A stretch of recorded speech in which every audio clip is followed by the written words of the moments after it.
Good morning, students. Once again, I welcome you to the offline videos. You know that it is due to the lockdown in the Bardhaman municipality, and for this reason, again we have to come through these offline videos. Okay, so follow on these videos. It will continue after the online classes what we have done on the school. Okay, so today according to this I will start the next part of the coordination chemistry. I am discussing about the crystal field theory. You know about this. In this theory, the ligands are assumed as the point charges. Okay, and the interaction between the central metal atom and the ligand is electrostatic in nature. Okay, so what is the difference between the crystal field theory and valence bond theory? The valence bond theory is also an important part because it gives us the hybridization state and the different geometries, about different geometries. Okay, now the crystal field theory is more important in the part of magnetic behavior and about the uh, electrostatic behavior of the compound. So as we have the concept of these, and also we know about the spectrochemical series, that is the arrangement of the ligands, which having the high field strength and which one having the low field strength. This is called the spectrochemical series. Now today I will move to that part, that is of what is crystal field splitting. Okay, so crystal field splitting, and there is the term that is crystal field splitting diagram. Already I have told you what is CFSE, crystal field stabilization energy. As the value of the crystal field stabilization energy, that is CFSE, comes with more negative power, the molecule or the complex will be stable one. Okay, so our objectives is to find out in which cases the CFSE will be lowest. Now, what is crystal field splitting?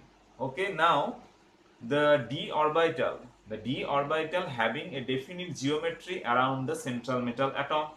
When the ligands are approaching, that is ligands having a negative charge or filled up with electron, but there is a deficiency of the electron in the metal. So when it is coming to close contact of that, then it energizes the d orbitals due to the repulsion in between the electrons. That is, in d orbital there sometimes it is filled up of electrons, and as the electrons are coming, that is the ligand electron and sometimes the metal d orbital electron, it is the repulsion between these two types of electron forming a higher energized d orbital, and after that there will be one splitting. Okay, what is this splitting? That is the to stable the barycenter, that is to stable the metal entity or metal ion, the two high d orbitals are differentiated in two terms. That is, one orbital having the facing towards the ligand orbital and another one to the which is not facing to the axis. Which one is facing to the axis? Another one which one is non facing to the axis, that is which is intermediate of the axis and which one is of uh, along the axis. Now along the axis we know this is the dx square minus y square and dz square. Just recap the or representation of this orbital representation of this, that is what is dx square minus y square and what is dz square. Okay, so just assuming this, as the dx square minus y square and dz square are along the axis, I am drawing the figure here, xy, dx square minus y square and dz square. This is about dz square. Okay, so as they are facing towards the axis, sorry, it is the z axis, then with the approaching of the ligands, the energy of these two orbitals will be higher and higher to a particular amount, so that the left 3 or the remaining 3, that is dxy, dyz and dxz, the energy of these two orbitals will be higher to that content, that is the energy of these three orbitals will be lower to the same extent, so that the metals having the energy, it becomes the same. Okay, the metal cations having the energy same.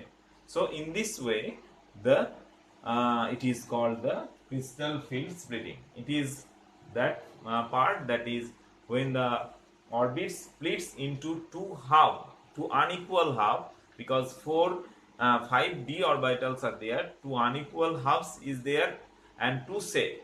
These two sets, that is dx square minus y square and dz square, this is called Eg set, and these three orbitals is called T2g set. Okay, now I am coming to the next part, how this splitting takes part in different geometries. So first of all, we have to take the geometry that is octahedral. Now in octahedral field, there are the 6 incoming ligands are there. Now we have to follow the how the d orbital splits. So there are 5 d orbitals in the ground state, d orbital in the ground state. When ligands are approaching, these having energy higher than that of the ground state. So it is the excited state, you may say. Now after that, it is the splitting into two equal halves. This is called T2g set and it is called Eg set. It is triplet 1, 2, 3 and it is doublet. So only two sets, two orbitals are there. Now when electrons will come, then first of all, if it is one electron, that is how many electrons are there in the metal orbit, it will take part in according to the Hund's rule of maximum spin multiplicity. That is, first of all, if one electron, then the configuration will be written as T2g 1 Eg 0. If it is 2, 3, then T2g 3 Eg 0. Okay, and after that when the 4 electrons are there, then there will be the possibility is that it may be T2g 3 Eg 1 or T2g 4 Eg 0. Now which one will be favorable, it will be discussed according to the CFSE, which will be discussed later on. Okay, so this may be, there may be two aspects, that is 4, 5 and 4 also 5, it may be T2g 5 Eg 0, for 6 it may be T2g 6 Eg 0. So for 4, 5 and 6 electron, that is D4, D5 and D6 electron or D6 set, D4, D5 and D6, for these three sets there is the three possibilities. Okay, so first of all, it is the two sets. Now this is called barycenter. Barycenter, that is having the energy which is equal to the excited state of the metal cation. Now there is a term, that is, I have told you that there is the increase of energy by Eg set is equal to decrease in energy by the Eg set. If it is possible, that is, if both are equal, then the metal becomes as a neutral, that is in the same state. But if there is a difference by CFSE, that we have to calculate the CFSE, if there is a difference, then the molecule or the complex become a stable one. Now what is this energy? Now you have to know the term, what is, that is delta 0. What is this? It is the change of energy for the octahedral complex, and delta T, it is for tetrahedral complex. When we will discuss about tetrahedral, it will be delta T. But delta 0, as we have to generalize both of these, then we have to take the concept of delta 0. Okay, so delta 0 tells about, that is the value of it is equal to 10 dq, that is 5 sets of orbital, so 5 having 2 electrons each, that is equal to 10 dq. Now for every set, what is the energy change for every set, that is if one electron having the higher energy, that is for the EG set it is equal to 6 dq, right? So one electron in the EG set will increase the energy of 6 plus 6 dq, and one set of T2G set decrease the energy up to level of 4 dq. Okay, so one EG electron will decrease the energy of the excited state to minus 4 dq, but one electron in the EG set will increase the energy up to plus 6 dq. Okay, now as dq equal to delta 0 equal to 10 dq, you can also call this equal to plus 0.6 delta 0 or 0.6 delta 0, because it is divided by 10 only. So for simple purpose we will use plus 6 or minus 6 because it is easier to. Okay, so it is the 6 dq. Last one, just taking one example, for example D1 configuration, just D1 configuration. So D1 configuration, it may be that of the any one metal can take the D1 configuration, but generally it is the scandium. So in case of scandium in plus 2 state, it is having D1 electronic configuration.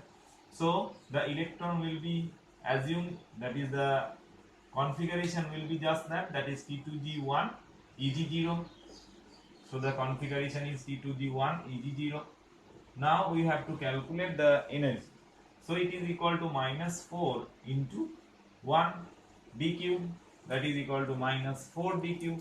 So the energy of the set, that is scandium, that is Ti plus 1 or scandium plus 1 having minus 4 dq energy. Okay, in case of D3 configuration,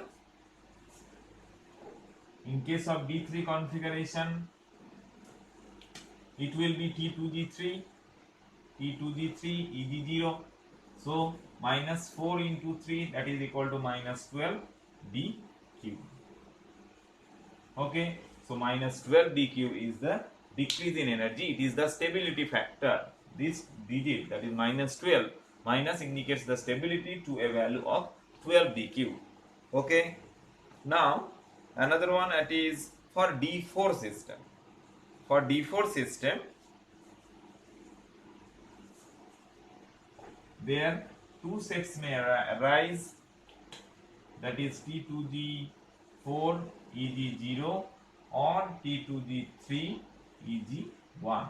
Now calculate the change in energy both of these. So here T2G4, that is minus 4 into 4, that is equal to minus 16 dq. Here minus 4 into 3 plus 6, that is minus 12, minus 6 dq.